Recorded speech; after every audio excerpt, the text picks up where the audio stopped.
देखो प्यारे बच्चों, आज मैं आपके सामने गणित को सरल बनाने के लिए, गणित को आसान बनाने के लिए, गणित को बहुत ही इजी बनाने के लिए मैं 4 सवाल सिलेक्ट करके आपके लिए लाया हूं।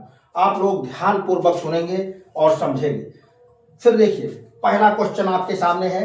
अगर आपको इस तरह से जैसे 4/5 और भागे 11/13 यानी डिवाइड का निशान बीच में लगा हो, ऐसा सवाल मिल जाए तो घबराना नहीं है।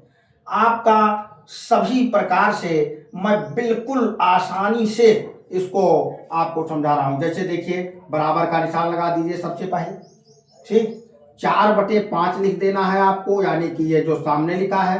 अब समझना क्या है इसमें, यही समझना है आपको कि भाग का निशान जब लगा हो तुरंत हम उसे गुणा कर देंगे। और शर्त क्या है, गुणाकार करने के बाद इसको उल्टा करना है। 11/13 को 11/11 कर दीजिए। अब फिर बराबर का निशान लगाने के बाद गुणा कर दो। 13 चौको 52 और 11×5 55। इस तरह से आपका सवाल लग गया। बताओ बच्चों, समझ गए कि नहीं? कितना आसान है। अब दूसरा क्वेश्चन, सेम एग्जांपल, लेकिन इसमें एक्स वाई कर दिया है। एक्स वाई देख करके आपको जरा सा भी डिस्टर्ब नहीं होना है। नो टेंशन, बिल्कुल जी। x/y तुरंत सेम ऐसे उतार दीजिए। भाग का निशान बदल कर क्या करना है, गुणा कर दीजिएगा। और जस्ट इसको 5/8 को 8/5 करिए।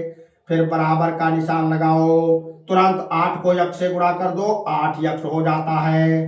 5 को y से गुणा कर दो, 5y हो जाता है। इस तरह ये सवाल आपका लग गया।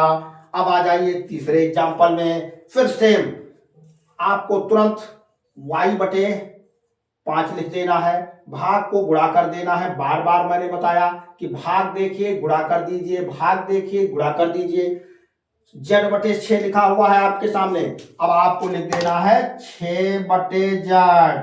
फिर बराबर का निशान लगा दीजिए। 6y और नीचे 7×5 = 35। 7×5 = 35। तो इस तरह से ये सवाल लग गया। अब और एक क्वेश्चन, ये लास्ट क्वेश्चन देखिए बच्चों। इसमें बराबर का निशान लगाइए। 3/m आपके सामने लिखा हुआ है। भाग का निशान देखा, जैसा कि आपने इसमें भी देखा था, इसमें भी देखा, इसमें भी देखा और अब इसमें भी देख रहे हैं। भाग को हमें क्या करना होता है, गुणा। 4/n को क्या करना है, n/4। बस सिंपल सा काम है। बराबर का निशान लगाइए। 3 को n से मल्टीप्लाई कर दो भैया, 3n हो गया। 4 को m से गुणा कर दो भैया, 4m हो गया। इस तरह से आपने देखा कि 4 उदाहरण बिल्कुल एक जैसे। क्यों 4 उदाहरण एक जैसे आपको दिए गए हैं कि अगर एक में आप ना समझ पाए तो दूसरे में तो समझ ही जाएंगे, दूसरे में अगर नहीं समझ पाते हैं तो तीसरे में तो समझ ही जाएंगे, और जब तीसरे में भी अगर नहीं समझ पाए तो चौथे में तो समझ ही जाएंगे।